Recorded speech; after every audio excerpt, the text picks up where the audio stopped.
Micaela Caldwell Hodgins parecia ter tudo: emprego dos sonhos, namorado da faculdade e uma linda família. Mas um grande júri afirma que ela arriscou tudo para ter relações com um aluno. Vou revelar a verdade sobre as acusações contra essa professora do ensino médio.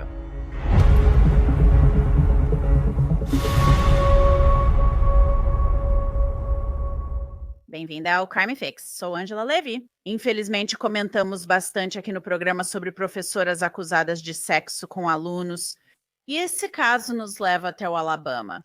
Agora por fora, a vida de Micaela Caldwell Hodgins, de 32 anos, parecia perfeita. Mas tudo isso parece ter desmoronado quando um grande júri a indiciou por supostamente ter feito sexo com um aluno. Sempre que cobrimos um caso assim, me pergunto por que uma mulher arriscaria tudo por um relacionamento inapropriado. Supostamente, bem, afinal, essas são apenas alegações, e Hodgins é inocente até que se prove o contrário. Condado de Randolph, lugar pequeno com menos de 22 mil habitantes. Wagovi, onde ocorreu o fato, tem 751 habitantes. O condado fica na divisa entre Alabama e Geórgia. Agora, esse provavelmente é o tipo de lugar onde muita gente se conhece. Elas podem ir ao mesmo supermercado ou à mesma igreja no domingo. Aqui está o que sabemos sobre Micaela Hodgins. Em março de 2022, a Randolph County High School anunciou no Facebook a chegada da senhora Micaela Hodgins como nova treinadora de líderes de torcida da Randolph County High School para a próxima temporada. A senhora Hodgins cresceu aqui no condado de Randolph e foi líder de torcida por 6 anos em Woodland. Ela foi capitã no seu último ano. Ela se formou na Universidade do Oeste do Alabama, onde foi líder de torcida bolsista entre 2011 e 2013. Ela vai se formar com seu mestrado em educação pela University of Western Australia em maio. Ela tem estado envolvida em muitos aspectos do treinamento de líderes de torcida nos últimos 10 anos, atuando como jurada, participando de seletivas, conduzindo acampamentos de torcida e coreografando rotinas. Ela é casada com o amor da faculdade e tem 2 filhos lindos. A senhora Hodgins está muito animada para expandir o programa de líderes de torcida e integrar a família atlética do Randolph County High School. Agora você pode perceber o quanto a sua escola ficou animada em receber Hodgins, uma garota da cidade, na comunidade e na escola em 2022. Mas após sua prisão, o tom certamente mudou. Parece que as acusações não surpreenderam totalmente a superintendente. John Jacobs divulgou um comunicado após ser acusado, informando: Senhora Hodgins começou no sistema escolar do condado de Randolph em 2 de agosto de 2021. Seu último dia em sala de aula foi 15 de novembro de 2024. Cooperaremos com as autoridades locais, conforme solicitado. Então, veja, já faz quase 11 meses desde que Micaela Hodgins esteve em uma sala de aula na escola. Então, parece que eles sabiam sobre essa investigação, ou pelo menos sobre uma alegação de conduta imprópria, e a afastaram. Esta é a cidade natal de Micaela.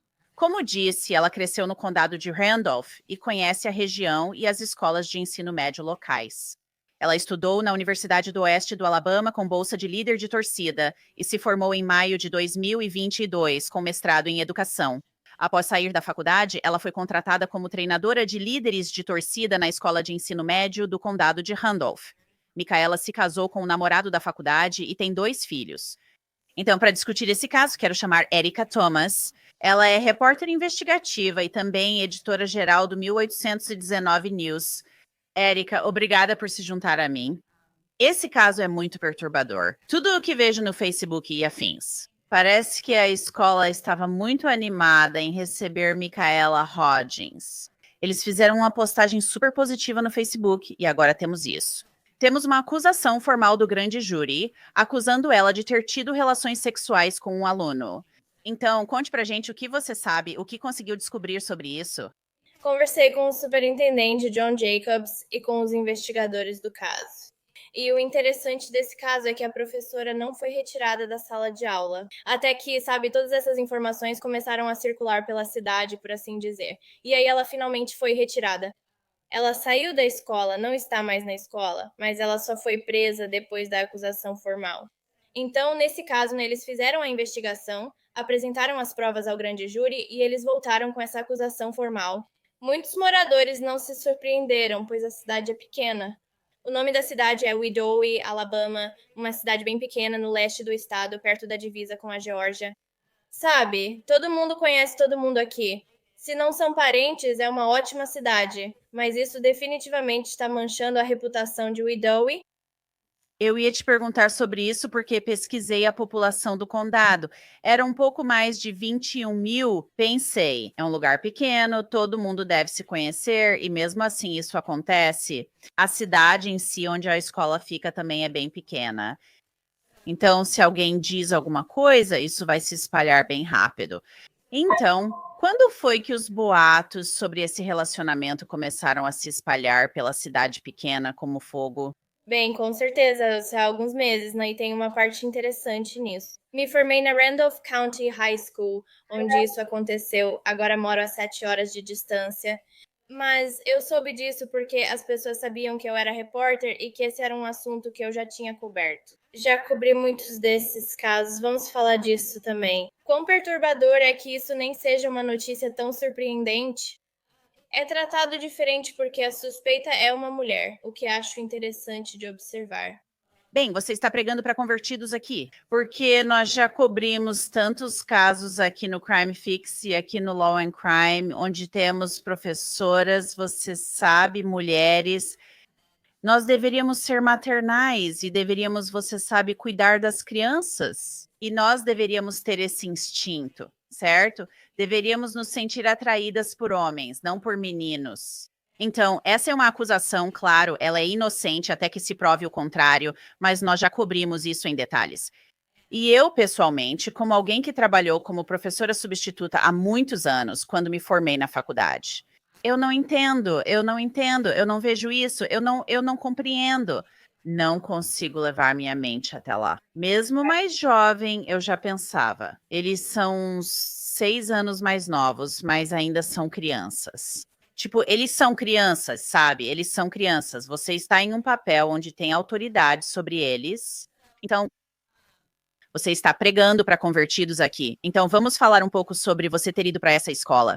As pessoas começam a te procurar e você pensa na minha alma mater, na minha. Quero dizer, hoje em dia, nesse ramo, isso não surpreende nem um pouco.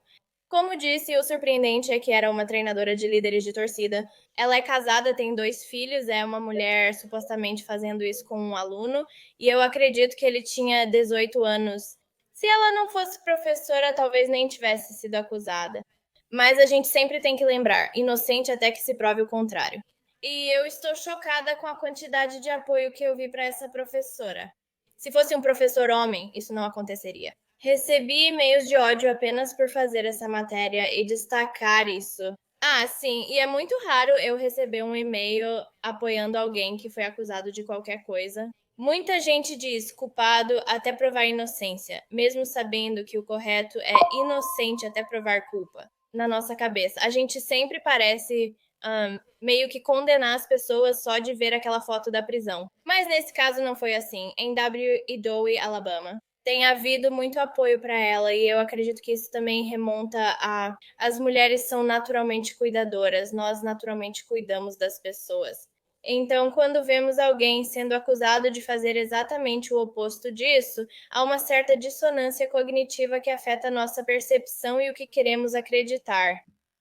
Certo, então voltando ao que você disse, há muito apoio, com pessoas te enviando e-mails para apoiar Micaela Hodgins. Eu entendo isso, mas você está me dizendo e estamos aprendendo coisas novas. O estudante tem 18 anos, então tecnicamente ele é um adulto. No entanto, isso não importa perante a lei, porque você ainda está em uma posição de autoridade, você está em um ambiente escolar. Então, o que esses e-mails de apoio que você está recebendo estão dizendo? Os e-mails dizem, sabe, que a pessoa é inocente até que se prove o contrário, que eu não deveria estar dizendo isso, que estou completamente errada. Ele tem 18 anos, não deveria ser acusado. Então, as pessoas que você conhece e que conhecem ela realmente fizeram isso. Ela era muito querida naquela comunidade. Ah, ela. Muitas crianças a admiravam, sabia? Ela foi líder de torcida na faculdade e depois mudou-se para o condado de Randolph. E como você disse no começo disso, eles estavam muito orgulhosos de tê-la e estavam muito animados por tê-la. E é difícil, sabe, realmente explicar para as pessoas que isso ainda é um crime. Quero dizer, tem sido difícil. Eu tive que responder com muita gentileza, sabe? Obrigada por ler. Sinto muito que isso esteja acontecendo na sua cidade. Meus pais ainda moram lá, então eu entendo. Também não quero nada de ruim na minha cidade. Mas infelizmente parece que aconteceu. Sim, ela é inocente até que se prove o contrário, como todos, é assim que funciona. Mas não importa se o aluno tem 18 anos. Certo? Alguns desses e-mails de apoio diziam, cara, quando eu estava no ensino médio, e eram de homens. Quando eu estava no ensino médio, eu teria adorado ser o cara a fazer isso com uma professora, sabe? Aquela coisa de ficar afim da professora, e é simplesmente louco. Porque eu estou te dizendo, se fosse um homem que tivesse sido acusado, a gente não estaria recebendo esses e-mails ou mensagens assim. E essa coisa de ficar afim da professora, isso é uma música do Van Halen, tá? Mas ainda assim, isso bagunça a cabeça dessas crianças. Ainda bagunça a cabeça dessas crianças, porque em algum nível, essas crianças, talvez enquanto isso está acontecendo, eles pensem, ok, tudo bem, é divertido, tanto faz, ou talvez não pensem assim, e talvez realmente sintam que foram vítimas de alguém. Quer dizer, de alguma forma eles conseguiram uma acusação formal nesse caso, e de alguma forma acham que vão conseguir uma condenação. Então, minha pergunta é: esse adolescente tem 18 anos? Ele está colaborando com as autoridades. Você sabe se é verdade? Eu não ouvi nada sobre essa vítima. Eu sei quem é, obviamente, porque é uma cidade pequena. Eu só ouvi apoio para ele e apoio para a professora. Quanto a ele estar cooperando, eu não tenho certeza. Sei que ele está sendo interrogado, vamos esperar para ver o que acontece. E talvez a gente nunca saiba muitos detalhes sobre ele, pelo menos no que podemos dizer legalmente, porque ele é vítima, isso é um caso de abuso sexual, esse tipo de caso, crime sexual, né? Mas acho que vai ser interessante ver como isso se desenrola, porque fiquei chocada com a atenção que isso recebeu nacionalmente. E isso me lembra do caso da Mary Kay Letourneau, que tenho certeza que você já comentou. Eu acompanhei esse caso por anos, sabe? E agora ela já faleceu, mas ela acabou se casando com o aluno dela, foi presa, teve filhos com ele. E sabe, eles deram uma entrevista pouco antes dela falecer e parecia que talvez ele não tenha sido tão impactado quanto outras pessoas, talvez. Mas eu acho que é muito importante que os professores hoje em dia ajam de forma apropriada, com certeza. Com a tecnologia, eles facilmente se comunicam com essas crianças fora da escola. Então, os pais realmente precisam ficar atentos, precisam ser curiosos. Pegue esses celulares e saiba com quem seu filho fala. Anos atrás, não tínhamos essa chance. Nós não podíamos mandar mensagens ou mensagens de texto para os professores, mas agora eles têm toda essa tecnologia ao alcance das mãos. Achei interessante você mencionar Mary Kay Letourneau. Era exatamente nisso que eu pensava. E você sabe, ela e Vili Filau tiveram filhos juntos, mas depois eles se divorciaram e ele ainda era uma criança. Ele ainda era uma criança. Então eu não vou defender isso, sabe? Eu não vou. Sim, eles podem ter estado apaixonados, tanto faz, mas isso, sabe? Isso é só tanto faz. Mas é isso que o pessoal comenta por aí, tipo, inocente até que se prove o contrário. E ele tem 18 anos. Isso não é grande coisa. O pessoal comenta por aí que talvez esses dois, que é isso mesmo, que talvez eles estejam apaixonados. E tipo, será que ela vai deixar o marido? E aí as pessoas falam, sabe, que ela é uma boa pessoa e que ela ama ele ou algo assim. Quero dizer, o quê? O que que o pessoal anda comentando por aí? Sabe, eu acho que tem uma mistura de várias coisas. E, na verdade, as pessoas, no fim das contas, as pessoas sabem o que está acontecendo aqui. Elas sabem exatamente o que aconteceu, sabem se houve um relacionamento de verdade ou se isso foi só uma coisa de uma vez. Não sabemos disso porque os investigadores não podem revelar essa informação e isso não consta nos documentos de acusação no momento. Mas as pessoas sabem. E no que eles não estão focando é no marido e nos 2 filhos que essa mulher tem. Quero dizer, existem pessoas reais que estão machucadas nisso, não importa como a gente olhe, não importa como você analise a situação. Ela tinha um marido e 2 filhos, e precisamos realmente focar nisso agora. Orar por essa família, pelo marido e pelas 2 crianças inocentes expostas à atenção nacional devido a ações que aparentemente aconteceram. Sim, muito. E isso é o mais triste. Quero dizer, há muitos danos colaterais, se for considerada culpada dessas acusações. Ela é casada com o namorado do ensino médio e tem 2 filhos. Acho que foi na faculdade, tipo, namoro de faculdade. E então ele mudou a vida dele para essa cidade pequena depois da faculdade para apoiá-la. E, sabe, ela se tornou treinadora de torcida. Eles tinham tanto orgulho dela. E agora parece que, definitivamente, para as crianças, a vida delas está desmoronando um pouco agora. E vamos ver, sabe? Talvez o marido apoie a esposa durante isso e eles fiquem juntos e vivam felizes para sempre. Mas isso é algo que ainda não sabemos. Sabe, isso é uma parte tão triste disso também, porque acho que as pessoas não estão pensando nisso. Então, para onde vamos a partir daqui? E há quanto tempo essa investigação estava acontecendo? Porque eu li sobre isso. A superintendente disse que ela foi retirada da sala de aula em novembro de 2024. Então, isso teria que ter acontecido supostamente em algum momento antes disso. Então, quando o quê? Qual é o seu entendimento de quando isso supostamente aconteceu? Sim, quero dizer, estamos falando de cerca de 1 ano atrás e realmente levou um tempo para a professora ser afastada. Ao perguntar ao superintendente, ele disse que é preciso muito para iniciar uma investigação. Ele disse que não podia demiti-la só por comentários, então precisou acionar as autoridades competentes. Agora, acho que quando estamos falando de crianças, provavelmente precisamos ser um pouco mais cuidadosos com isso. Podemos colocá-la em licença administrativa até obtermos uma resposta? Eu pessoalmente acho que sempre que houver uma acusação contra uma professora, você definitivamente deveria, sabe, colocá-la em licença enquanto investiga. Isso não ocorreu neste caso.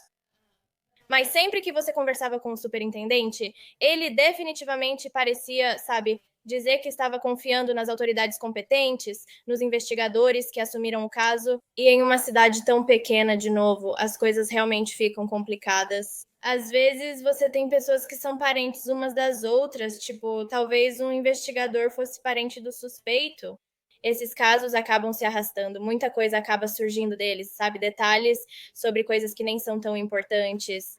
Mas, no fim das contas, o grande júri considerou que havia provas de que um crime foi cometido. Olhando para trás, tudo parece óbvio. Pensamos, talvez ela não devesse ter ficado na sala o tempo todo. E eu acho que o sistema escolar está recebendo um pouco de reação negativa por causa disso. Foi interessante porque o dia em que publiquei minha matéria coincidiu com o anúncio do superintendente de que vai concorrer à Câmara dos Representantes do Alabama. Então foi um momento realmente ruim para ele e acho que ele queria se antecipar a isso. Por isso ele conversou comigo e foi muito aberto sobre o caso. Interessante. O que mais ele te contou sobre o caso, além de dizer que não fez? Ele sentiu que não podia afastá-la imediatamente, ou que não podia simplesmente demiti-la. Era preciso investigar e tudo mais. Chamaram a polícia na hora? Sim, de acordo com ele, sabe, assim que eles ouviram alguma coisa, o que aconteceu foi que, na verdade, foram pessoas da comunidade que começaram a comentar. Então, ele ouviu isso na comunidade, não foi algo que trouxeram para ele no escritório. Assim que ele soube disso na comunidade, preciso dizer, por ser de lá, os boatos se espalham sempre. Realmente é difícil evitar, mas você acaba encarando tudo com certo ceticismo. Tenho certeza de que, ao ouvir isso pela primeira vez, essa foi a reação dele. Mas, segundo ele, sabia que não podia levar na brincadeira. Ele teve que entrar em contato com as autoridades. Foi o que ele fez. Eles demoraram para investigar. O departamento do xerife do condado de Randall não possui a tecnologia que muitos órgãos de cidades maiores têm, principalmente ao investigar eletrônicos como celulares e computadores, o que certamente foi necessário. Leva muito mais tempo para eles fazerem essas coisas, porque não tem os recursos que as agências maiores têm. Acho que isso está relacionado, sim. Além disso, demorou mais, porque o grande júri só se reúne ocasionalmente. E você sabe, coisas de cidade pequena simplesmente leva muito tempo para essas coisas acontecerem. Provas digitais, como mensagens de texto e dados de celular, são parte importante disso. Com certeza. Quero dizer, com a investigação levando tanto tempo, né, eu te garanto. Existem algumas comunicações em dispositivos eletrônicos que não estão detalhadas nos documentos de acusação. Mas isso é algo que eles definitivamente tiveram que investigar. Isso é algo que eles precisaram analisar. Então, essa vítima agora tem 19 anos, porque ela tinha 18 anos quando isso aconteceu? Vai ser interessante descobrir isso. Agora eu recebi um e-mail. Um dos e-mails de apoio era de uma pessoa com o mesmo nome da vítima. E ele disse que não se identificou como a vítima. Mas ele me disse que quando isso aconteceu, a vítima tinha 18 anos. Então, vou considerar isso. Ele tinha 18 anos quando aconteceu. Isso realmente importa? Não, ainda é ilegal, ainda é uma acusação. Os documentos de acusação afirmam que era um estudante com menos de 19 anos. Normalmente, se o estudante fosse mais novo que isso, diria, sabe, menor de 18 ou 16 anos, isso meio que nos dá uma indicação da faixa etária da vítima. Agora, se essa pessoa, nós não sabemos quanto tempo durou esse período onde esses supostos crimes foram cometidos. Então, quero dizer, até onde isso vai? Quando começou? Como começou? Nós simplesmente temos tantas perguntas.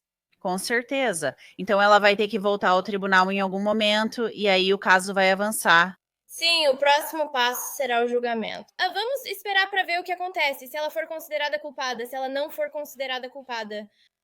E tenho certeza de que alguns detalhes vão aparecer. Agora, eu diria que provavelmente um acordo será feito em algum momento, então talvez nem precisemos ir a julgamento.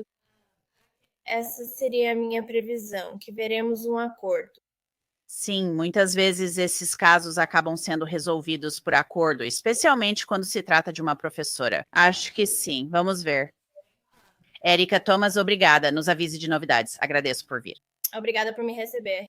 Hodgins foi liberada após pagar fiança. A próxima audiência ainda não foi marcada. Ela se declarou inocente dessa acusação.